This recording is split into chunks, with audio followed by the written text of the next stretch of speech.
capítulo 11. Atos dos Apóstolos, capítulo 11, versículo 19.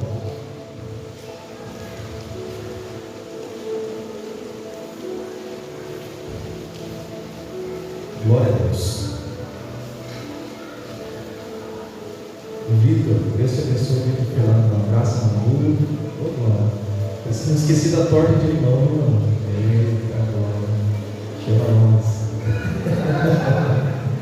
Glória a Deus. Atos dos Apóstolos, capítulo 11, versículo 19. Nós vamos fazer a leitura até o versículo 24, para a glória de Deus. Quantos estão ansiosos para ouvir a palavra do Senhor? Glória a Deus. Quantos encontraram, digo amém. Amém. A palavra do Senhor diz: e aqueles que foram dispersos pela perseguição que sucedeu por causa de Estevão, caminharam até o caminho da Fenícia, de Chipre e Antioquia, não anunciando a ninguém a palavra, senão apenas aos judeus. E havia entre eles alguns irmãos de Chipre e de Cirene, os quais entraram em Antioquia, falaram aos gregos, anunciando o Senhor Jesus. E a mão do Senhor era com eles, e grande número creu e se converteu ao Senhor. E chegou a fama dessas coisas aos ouvidos da igreja que estava em Jerusalém, e enviaram Barnabé até Antioquia, o qual, quando chegou e viu a graça de Deus, se alegrou e exortou a todos que com firmeza de coração permanecessem no Senhor, porque era homem de bem e cheio do Espírito Santo e de fé, e muita gente se uniu ao Senhor. Amém, irmãos? Os irmãos podem tomar os nossos assentos. Glória a Deus. Queridos, amanhã de Santa Ceia, amanhã onde nós vamos daqui a pouco participar do símbolo do corpo do Senhor Jesus, sempre é um momento especial para nós, um momento de alegria, um momento de nós lembrarmos de algumas coisas, de ponderarmos algumas coisas. E quando pensamos em Jesus e o seu sacrifício, nós também temos que pensar que o ministério de Jesus foi um ministério muito atuante, mas foi um ministério muito rápido. A gente aprende assim, no curso teológico, no curso mais básico de teologia, que Jesus teve apenas 3 anos intensos de ministério, cura, milagres, sinais, ensinamentos, e depois desses 3 anos, o Senhor Jesus, Ele se entregou por nós na cruz do Calvário, Ele se doou por nós na cruz do Calvário, naquele plano perfeito, plano da salvação, nos deu a salvação eterna. Ele ressuscitou, e depois do período da ressurreição, os irmãos conhecem bem a palavra do Senhor, ele ficou um período de 40 dias com seus discípulos, trazendo alguns ensinamentos específicos das coisas do reino, sobre a formação da igreja, e ele volta ao Pai. Ele ascende ao Pai, ele volta ao seu lugar de honra, seu lugar de glória, e ele deixa a promessa do Espírito Santo. E os irmãos conhecem bem o livro de Atos dos Apóstolos, eles ficam esperando, e lá em Atos 2 diz que chega o dia de Pentecostes, aquela festa, onde eles se reuniam para louvar a Deus, e o Espírito Santo desce, eles são cheios do Espírito Santo, e se inicia a igreja do Senhor. Glória a Deus. A igreja do Senhor se inicia com poder, sinais, pregação ousada, muitas conversões em massa. O texto bíblico diz que no primeiro sermão de Pedro, aproximadamente 3.000 almas se convertem ao Senhor. Quando a gente chega em Atos 5, o texto já diz que são 5.000 almas que estão se agregando na igreja do Senhor. A igreja está crescendo, a igreja está criando corpo, criando força. O propósito de Jesus está dando certo. Só que a igreja, ela não tomou atenção em uma das coisas que Jesus falou, porque Jesus disse que a igreja deveria começar em Jerusalém, mas ela deveria ir para a Judéia, ela deveria entrar na Samaria e por fim alcançar até os confins da terra. E o que a gente começa a observar nas páginas bíblicas, no início do livro de Atos, é que a igreja se limitou em Jerusalém. Os irmãos ficaram ali trabalhando, ganhando almas, mas eles não foram para outras regiões naquele começo. E aí a Bíblia diz que o Senhor, Ele deixou, eu vou deixar essa palavra, permitiu que ações viessem contra a igreja, ações de oposição viessem contra a igreja. E quando começou o período de perseguição, de oposição e por fim morte, a igreja do Senhor começou a se espalhar pela terra, e começou a entrar na Judéia, na Samaria e por fim até os confins da terra, para a glória do Senhor. Essa mesma igreja que nos alcançou um dia, esse mesmo evangelho que nos alcançou um dia, ao ponto de nós estarmos aqui nessa manhã para participarmos da ceia do Senhor. Glória a Deus. A perseguição encabeçada pelo futuramente apóstolo Paulo, aqui nesse tempo como Saulo de Tarso, perseguidor, ela foi forte. Um dos grandes nomes da igreja naquele primeiro momento, Estevão, morreu. Atos dos Apóstolos, capítulo 7, ele foi apedrejado. Só que depois da sua morte, a Bíblia diz que a igreja se espalhou, e por onde eles andam, eles anunciam a Jesus. Por onde eles chegam, eles procuram um lugar que está reunido ali, o povo judeu, e eles vão lá e falam: olha, você está pela lei, mas o nosso Salvador, Jesus Cristo, Ele morreu na cruz por nós. Eles pregam a Jesus.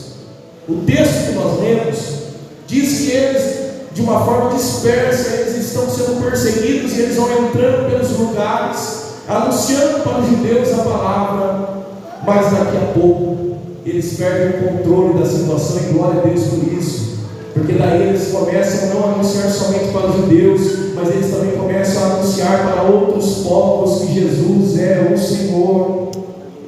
E aí, queridos, o que chama a atenção? Como pastor de igreja, tem aqui vários pastores, amigos, pastor Moisés, que está pastoreando aqui essa igreja, pastores que pastorearam outros rebanhos, pastor Gustavo, que está ali em Serra Italiana, isso, está lá em Serra Italiana. Todos nós temos um sentimento no coração, que é: o que fazer para o crescimento da igreja? O que eu tenho que fazer como pastor para que a igreja do Senhor cresça, desenvolva? E olhando para esse texto, o Senhor nos dá a resposta. Primeira coisa, anunciar Jesus Cristo como Salvador. A gente precisa em todo o tempo anunciar: Jesus Cristo é o Salvador. Alguém lá fora pode dizer: a mensagem ultrapassada, mas nós, como igreja do Senhor, continuamos anunciando: Jesus Cristo é o Salvador. Ele cura, Ele liberta, Ele batiza com o Espírito Santo, e logo Ele vai voltar a buscar a sua igreja. Essa é a mensagem do Evangelho, mensagem simples, objetiva, mas mensagem transformadora, que nos alcançou, que nos pegou em determinado momento da nossa vida e transformou a nossa história. É isso que nós temos que fazer. É bem verdade que existem coisas que nós podemos agregar, podemos preparar um ministério de louvor tão abençoado como esse. Nós podemos de repente criar departamentos como nós temos para a glória de Deus, mas a maior estratégia é continuar anunciando Jesus Cristo como Salvador. Glória a Deus. E aí, queridos, o que chama a atenção é que eles, em anunciar Jesus Cristo como Salvador, aí eu cheguei na mensagem agora. O texto diz no versículo 21 que a mão de Deus era com eles. Tem aqui a mensagem que coloca para a gente aqui, ó, versículo 21 de Atos dos Apóstolos, capítulo 11. Olha o que o texto vai dizer: e a mão do Senhor era com eles. Glória a Deus. Você pode dizer glória a Deus nessa manhã? Glória a Deus. Até aqui, queridos, Atos dos Apóstolos 11, 21. Coloca, deixa para a gente colocar, por favor. Atos dos Apóstolos 11, 21. A mão do Senhor estava com eles. Amém? Por que eu fiz toda essa introdução, falei um pouco de Jesus para chegar até aqui? Porque esses dias, irmãos, fazendo uma confissão pastoral, a gente passou um momento tão delicado aqui na cidade de Terra, um momento tão difícil, um momento assim de luta, de turbulência, normal, toda a igreja passa. E uma das coisas que eu lembro que eu falava muito com a minha esposa, eu falava bem: o que fazer? Voltar para trás, ir para frente, mudar alguma coisa? E quando eu lendo esse texto, e quando eu tendo a observação do Senhor, fazendo esse apontamento para o meu coração, eu entendi. Tudo que nós precisamos, igreja, é estar debaixo das mãos do Senhor. Tudo que nós precisamos é contar com o favor das mãos de Deus sobre a nossa vida. Glória a Deus. Porque qual que é o problema? É que a nossa pequena experiência de vida, às vezes, nos dá uma falsa sensação de que a gente vai dar conta sozinho das coisas. Mas não é verdade.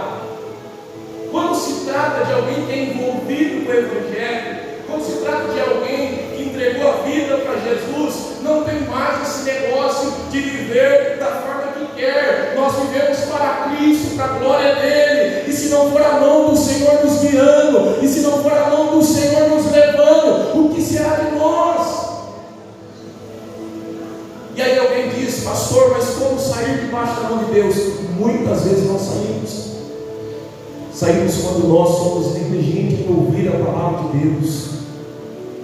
Aqui eu tenho na minha frente uma igreja curada, uma igreja que eu conheço a maioria dos irmãos, e eu sei que os irmãos são apreciadores da palavra de Deus, mas tem tanto de gente que estão nas igrejas que eles não dão crédito mais na palavra do Senhor. Eles procuram um conselho pastoral, eles procuram um conselho de alguém. Quando alguém pega a Bíblia e começa a dizer: olha o que a palavra diz, essa pessoa tampa os seus ouvidos, porque ela não está a fim de ouvir aquilo que a Escritura nos ensina. E aí a gente sai debaixo da mão do Senhor, quando a gente deixa o orgulho tomar conta do nosso coração, quando a gente vai abandonando os princípios da oração. E eu quero resolver as coisas do meu jeito, eu quero resolver as coisas pela rede social, eu quero resolver as coisas com a minha inteligência, com a minha sabedoria, e eu deixo de resolver as coisas debaixo do controle da mão do Senhor. Eu poderia falar muitas coisas sobre a mão de Deus, mas eu quero falar de 3 coisas que a mão do Senhor ela faz sobre a nossa vida. Não sei se alguém está anotando, mas se alguém está anotando, marca aí: a mão do Senhor é proteção sobre a nossa vida. Marque aí. A mão do Senhor nos protege. Primeira carta do apóstolo Pedro, no capítulo 5, versículo 11. Se os irmãos quiserem colocar, pode colocar 1 Pedro, capítulo 5, versículo de número 6, aliás. Olha o que o Pedro vai dizer: humilhai-vos, pois, debaixo da potente mão de Deus, para que a seu tempo Ele vos exalte. Glória a Deus. Está enfrentando luta, está enfrentando prova, está difícil a coisa. Pastor, eu fui humilhado. Pastor, falaram de mim. Pastor, mexeram com a minha reputação. Há um esconderijo para você, meu irmão, minha irmã. Entra debaixo da mão do Senhor, porque nesse tempo de humilhação, nesse tempo de falatório, nesse tempo de pressão que você está recebendo, é debaixo da potente mão do Senhor que você vai ter segurança, que você será protegido. E sabe o que é lindo nesse texto? É que esse texto revela algumas coisas. Primeiro, que a mão do Senhor é poderosa, a mão do Senhor é potente, e ela nos guarda, ela nos blinda, ela nos protege, ela cuida de nós. E o texto também revela que é o tempo de Deus, e no tempo de Deus, a mesma mão que está nos cobrindo, nos protegendo, é a mesma mão que vai nos exaltar, é a mesma mão que vai nos honrar. Fica debaixo das mãos do Senhor, porque debaixo das mãos do Senhor há proteção para a sua vida. O salmista, no Salmo de número 124, ele faz uma declaração que eu acho tão maravilhosa. Ele diz: se não fosse o Senhor que estivesse do nosso lado, ora de Israel, se não for o Senhor que estivesse do nosso lado, quando os homens se levantaram contra nós, eles então nos teriam engolidos vivos. Quando a sua ira se acendeu contra nós, então as águas teriam transbordado sobre nós, e a corrente teria passado sobre a nossa alma. Então as águas altivas teriam passado sobre a nossa alma. Mas olha o versículo 6: bendito seja o Senhor, que não nos deu por presa aos seus dentes. A nossa alma escapou como um pássaro do laço do passarinheiro. O laço quebrou-se e nós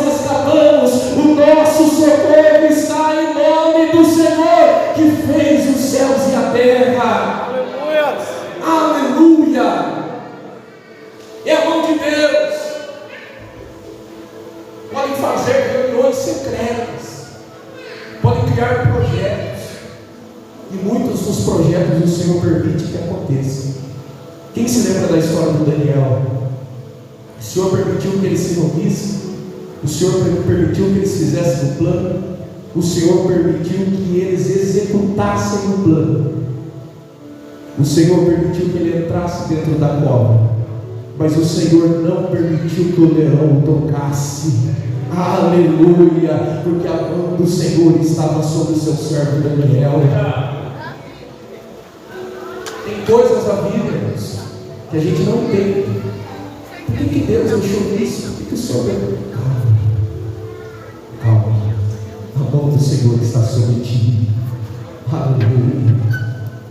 Quem nessa manhã, uma pergunta de Deus, do Espírito Santo de Deus no teu coração, quem nessa manhã tem se colocado debaixo das mãos do Senhor? Eu quero ouvir sua glória a Deus, eu quero ver seu aceno com as mãos, eu quero ouvir nessa manhã você dizendo: Senhor, eu estou aqui me colocando debaixo das tuas mãos, cuida de mim, cuida da minha casa, cuida da minha família, cuida do meu ministério, Senhor, eu estou aqui debaixo das tuas mãos. Aleluia. A mão do Senhor nos guarda. Segunda coisa, mas a mão do Senhor, ela também intervém.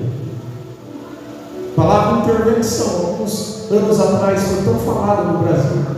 Intervenção militar, intervenção disso. E às vezes as pessoas falam as palavras e nem sabem o significado dela. A palavra intervir significa entrar no meio. E se tem uma coisa que Deus ele faz na vida daquele que confia nele, é entrar no meio da situação. Ele entra no meio, ele coloca as mãos no meio. As coisas estão acontecendo, as coisas estão girando. Às vezes a pressão é forte, às vezes a gente olha para o alto e a gente não consegue encontrar uma solução, uma saída. Às vezes a gente deita ali no travesseiro e a consciência fica gritando coisas de que eu poderia fazer ou que eu deveria ter feito. Irmãos, fica tranquilo, Deus ele entra no meio da situação. Se você der a permissão a ele vem, ele entra e ele trata, ele transforma e ele faz do jeito que ele quer para que o nome dele seja glorificado. A mão do Senhor é poderosa. Se a gente ficar aqui no Salmo 126, nessa canção, o salmista, o escritor, ele está retratando o cântico daqueles que vieram de Sião. Ele diz: quando o Senhor trouxe do cativeiro aqueles que voltaram de Sião, nós estávamos como aqueles que sonham. Então a nossa boca se encheu de riso, a nossa língua de cânticos. Então se dizia entre as nações: grandes coisas fez o Senhor a esses, grandes coisas fez o Senhor por nós, e por isso estamos alegres. Faze-nos regressar outra vez do cativeiro, Senhor, como as correntes do sul. Aqueles que semeiam em lágrimas cegarão com alegria. Aquele que leva a preciosa semente andando e chorando voltará sem dúvida com alegria, trazendo consigo os seus molhos. O Senhor permitiu que eles fossem para o cativeiro. Por muitos anos eles se rebelaram contra o Senhor, eles pecaram contra o Senhor. O Senhor enviou seus profetas, o Senhor falou com eles, mas eles não quiseram voltar atrás. Então o Senhor permitiu que viesse o julgamento, o juízo sobre eles. Mas no meio do cativeiro havia uma promessa de que depois de 70 anos eles iriam regressar. E quando parecia que não iria acontecer, a mão do Senhor entrou no meio da situação e eles voltaram para a sua terra, louvando e engrandecendo o nome do Senhor. Glória a Deus. Aleluia.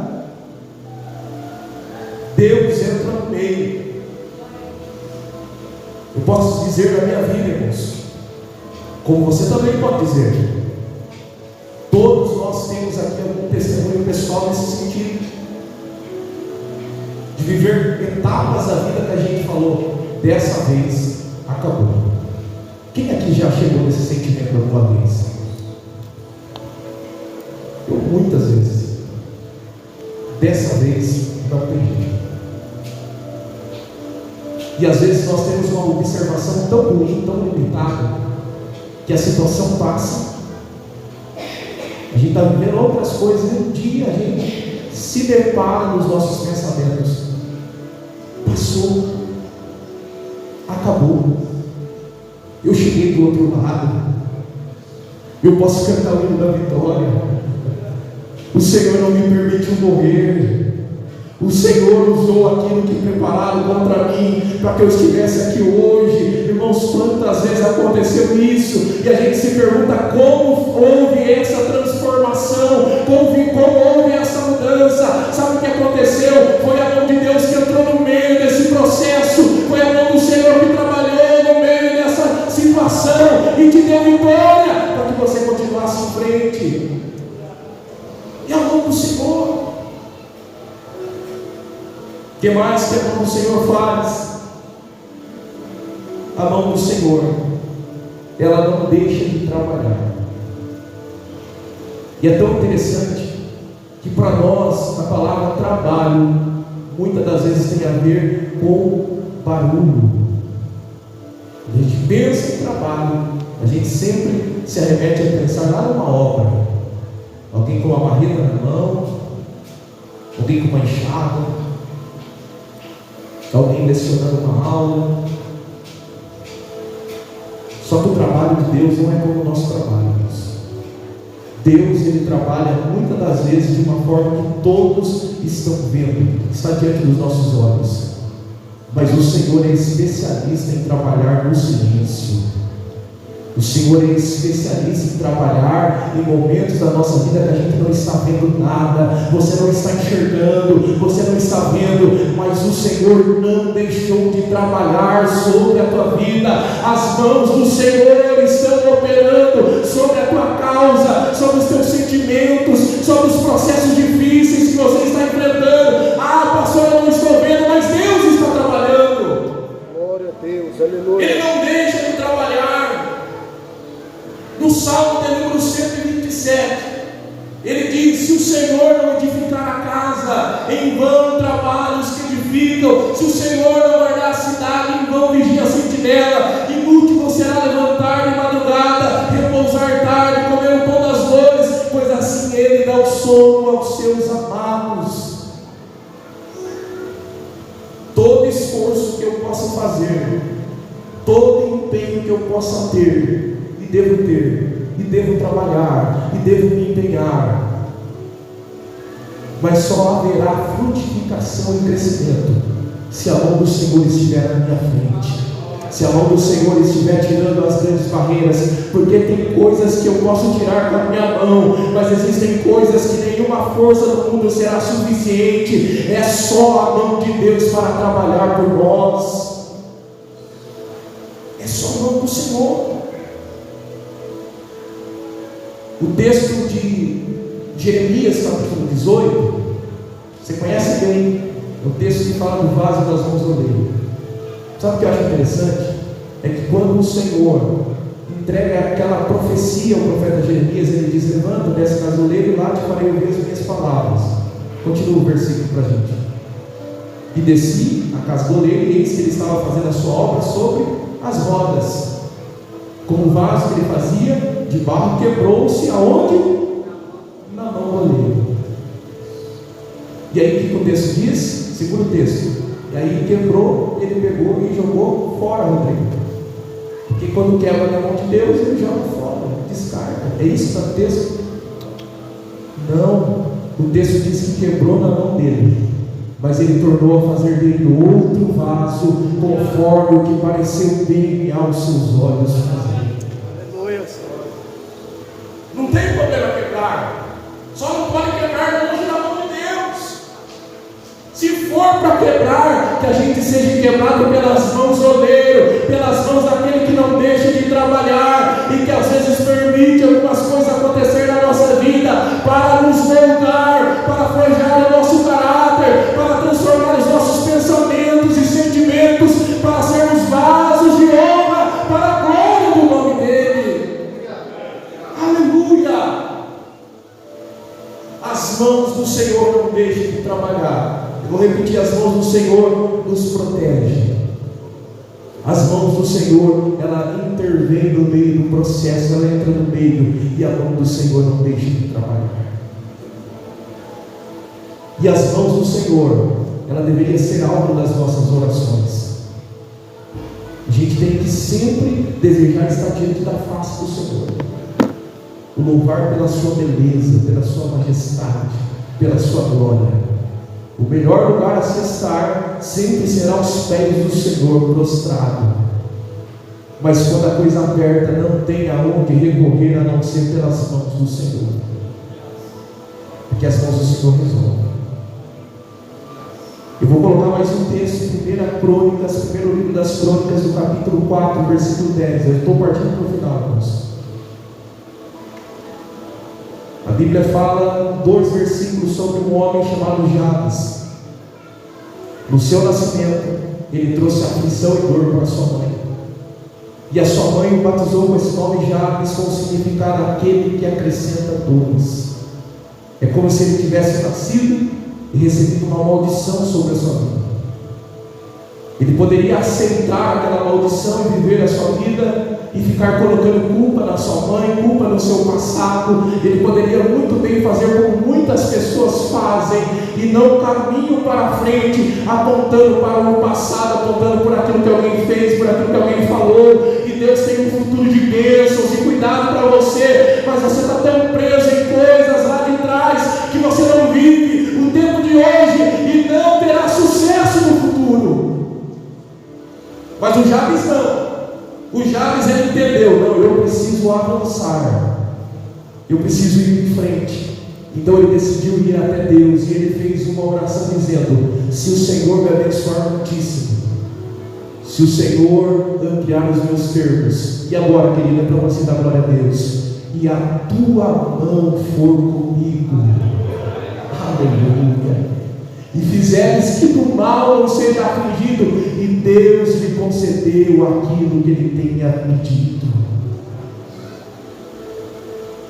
Um homem amaldiçoado chegou até Deus e fez alguns pedidos: me abençoa, aumenta os meus termos, e que a tua mão seja comigo, Senhor. Você pode nessa manhã falar: Senhor, que a tua mão seja comigo, Senhor. Repita comigo: Senhor, que a tua mão esteja sobre a minha vida, Senhor. Glória a Deus.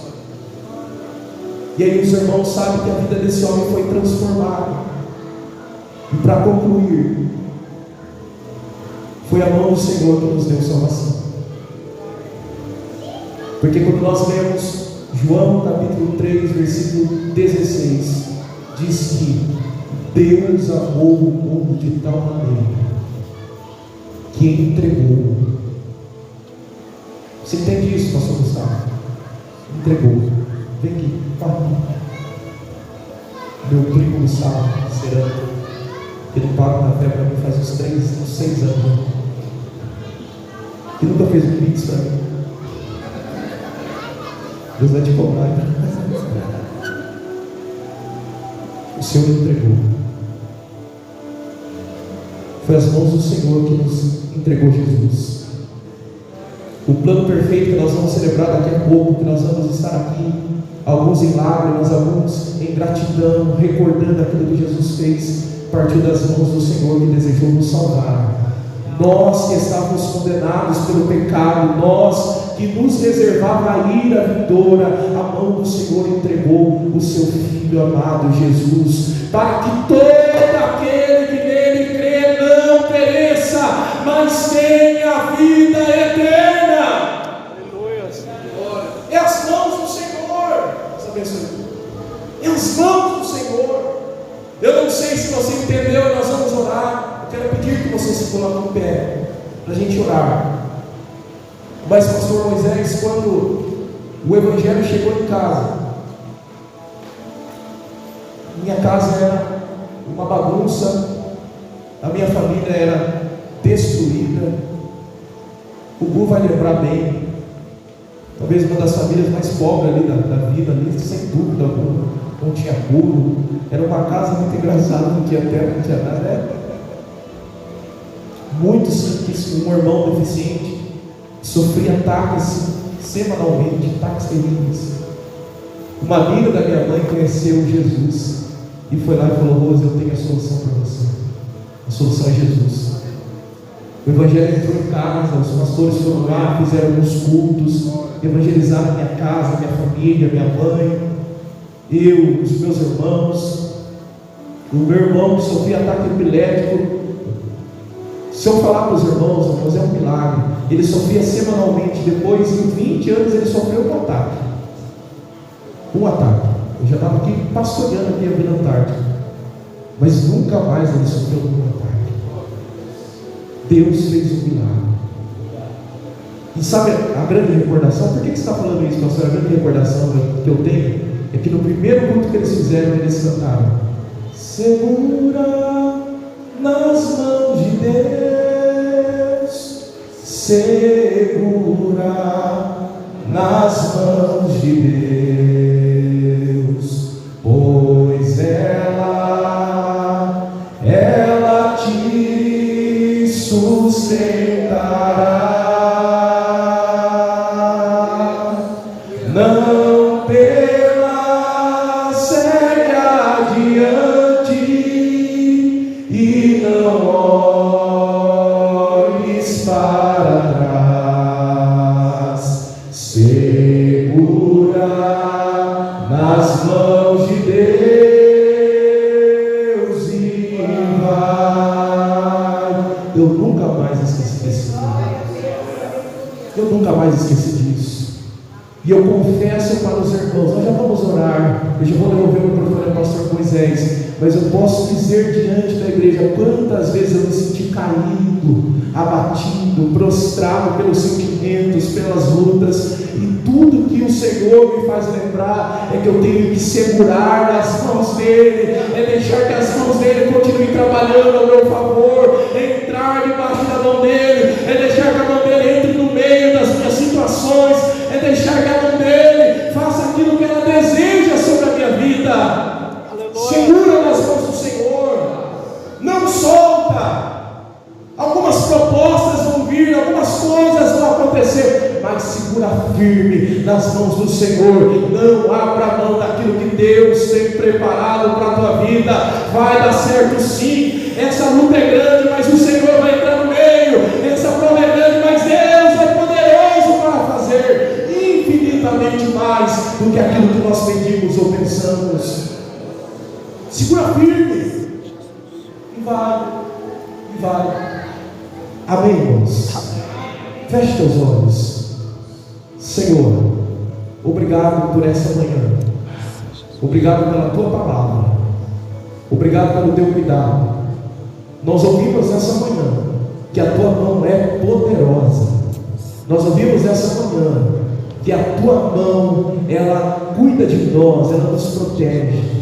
Nós ouvimos nessa manhã que a tua mão, ela entra no meio das nossas situações que não tem solução.